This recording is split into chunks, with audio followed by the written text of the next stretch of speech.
এটা অতি গুৰুত্বপূৰ্ণ খবৰ আহিছে আৰু এই খবৰটো আহিছে আপোনাৰ গভৰ্ণমেণ্ট অফ আছামৰ ফালৰ পৰা আৰু ইয়াতে আপোনালোকে এখন চিঠি দেখিছে চিঠিখন plantation of sapling on 21 September 2025 অৰ্থাৎ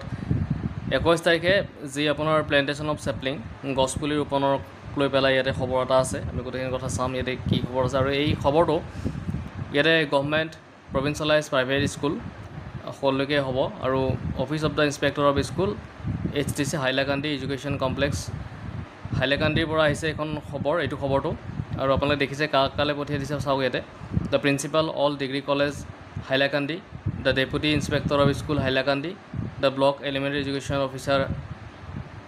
কেটলি চেৰা হাইলাকান্দি তাৰপিছত আহিলে আপোনাৰ the principal headmaster head teacher all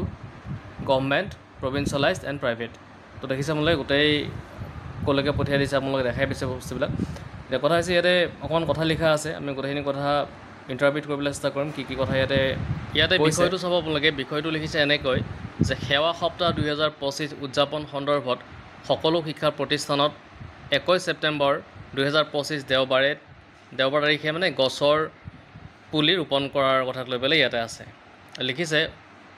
ওপৰলিখিত বিষয়ৰ প্ৰসংগত আপোনাক অনুৰোধ জনাইছোঁ যে এনেক্সাৰ এট সংলগ্ন তালিকা অনুসৰি প্ৰতিটো শিক্ষা প্ৰতিষ্ঠানৰ বাবে পিক আপ পইণ্ট অনুযায়ী 75টা 17 ছেপ্টেম্বৰ 2025 পৰা 19 ছেপ্টেম্বৰ 2025 তাৰিখৰ ভিতৰত সংগ্ৰহ কৰিবলৈ অনুৰোধ জনোৱা হৈছে সকলো শিক্ষকৰ আৰু ছাত্ৰ ছাত্ৰীৰ সহযোগত প্ৰতিখন বিদ্যালয় কলেজৰ প্ৰাংগণত 11 ছেপ্টেম্বৰ তাৰিখে ৰোপণ কৰিব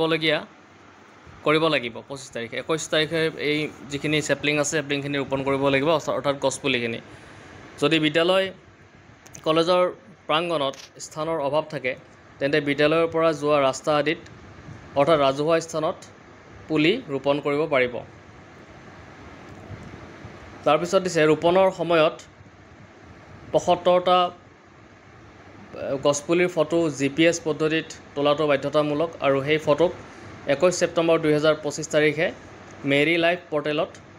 আপলোড কৰিব লাগিব ইয়াতে আপোনালোকে দেখা পাইছে http://marylife.nic.in/home এনেকৈ আছে এনেকৈ চাব পাৰিব আপোনালোকে ৱেবছাইটটো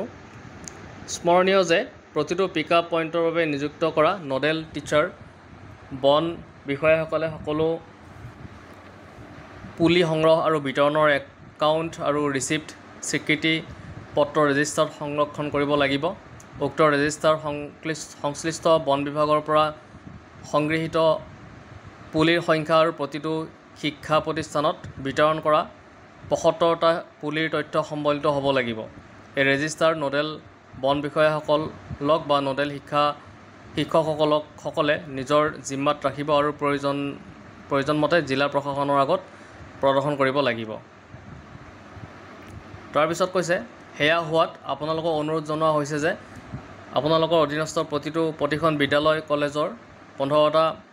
গছপুলি ৰোপণৰ ফটো মেৰী লাইফ পৰ্টেলত 21 ছেপ্টেম্বৰ 2025 তাৰিখে বাধ্যতামূলকভাৱে আপলোড কৰাটো নিশ্চিত আৰু এটা নোট এটা দিছে নোটটোত লিখিছে মেৰী লাইফ পৰ্টেলত প্ৰৱেশ আৰু টিউটৰিয়েল সংলগ্ন কৰি দিয়া হৈছে আপোনালোকৰ সুবিধাৰ কাৰণে